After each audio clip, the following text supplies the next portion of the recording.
ಕಾನೂನು ಉಲ್ಲಂಘಿಸುವವರಿಗೆ ಬುದ್ಧಿ ಕಲಿಸಲು ವಯಸ್ಸು ಅಡ್ಡಿಯಲ್ಲ ಎಂಬುದನ್ನು ಕೇರಳದ ಕೋಝಿಕೋಡ್ನ ವೃದ್ಧೆಯೊಬ್ಬರು ಸಾಬೀತುಪಡಿಸಿದ್ದಾರೆ. ಎಂಎಲ್ಎ ಅಥವಾ ಪೊಲೀಸರಿಗೂ ಹೆದರದ ಸಂಚಾರಿ ನಿಯಮ ಉಲ್ಲಂಘಿಸುವವರಿಗೆ 73ರ ಹರೆಯದ ಪ್ರಭಾವತಿ ಅಮ್ಮ ಎಂದು ಸಿಂಹ ಸ್ವಪ್ನವಾಗಿದ್ದಾರೆ. ಕೋಝಿಕೋಡ್ನ ಎರಂಜಿಪಾಲಂ ಬೈಪಾಸ್ ಸಿಗ್ನಲ್ ಬಳಿ ಈ ರೋಚಕ ಘಟನೆ ನಡೆದಿದೆ. ಕಾಲ್ನಡಿಗೆಯಲ್ಲಿ ಹೋಗುವವರಿಗಾಗಿ ಮೀಸಲಿರುವ ಫುಟ್ಪಾತ್ ಮೇಲೆ ವ್ಯಕ್ತಿಯೊಬ್ಬ ತನ್ನ ಸ್ಕೂಟರ್ ಚಲಾಯಿಸಿಕೊಂಡು ಬಂದು ಪಾದಚಾರಿಗಳಿಗೆ ತೊಂದರೆ ನೀಡಿದ್ದ ವೇಳೆ ಇದನ್ನ ಕಂಡ ಪ್ರಭಾವತಿಯವರು ಸುಮ್ಮನೆ ಬದಿಗೆ ಸರಿಯುವ ಬದಲು ಆ ಸವಾರನ ದಾರಿಗೆ ಅಡ್ಡವಾಗಿ ನಿಂತು ಆತನನ್ನ ತಡೆದಿದ್ದಾರೆ. ಸವಾರ ಎಷ್ಟೇ ಹಠ ಮಾಡಿದರೂ ಪಟ್ಟು ಬಿಡದ ವೃದ್ಧೆ ಆತನನ್ನ ಫುಟ್ಪಾತ್ನಿಂದ ಕೆಳಗೆ ಇಳಿಯುವಂತೆ ಮಾಡಿದ್ದಾರೆ. ಪ್ರಭಾವತಿಯವರ ಈ ಧೈರ್ಯದ ವಿಡಿಯೋ ಈಗ ಸಾಮಾಜಿಕ ಜಾಲತಾಣಗಳಲ್ಲಿ ಸಖತ್ ವೈರಲ್ ಆಗುತ್ತಿದ್ದು, ತಪ್ಪನ್ನ ಪ್ರಶ್ನಿಸುವ ಅವರ ಗುಣಕ್ಕೆ ದೇಶಾದ್ಯಂತ ಮೆಚ್ಚುಗೆ ವ್ಯಕ್ತವಾಗುತ್ತಿದೆ.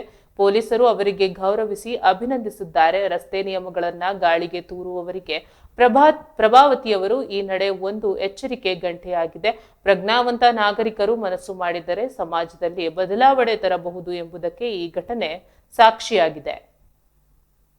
എന്തെങ്കിലും ഗുണമുണ്ടോ? അപ്പൊ അതുകൊണ്ട് നിയമത്തിന്റെ വഴിക്ക് പോട്ടെ, ഞാൻ എന്റെ വഴിക്ക് പോട്ടെ എന്നാണ്.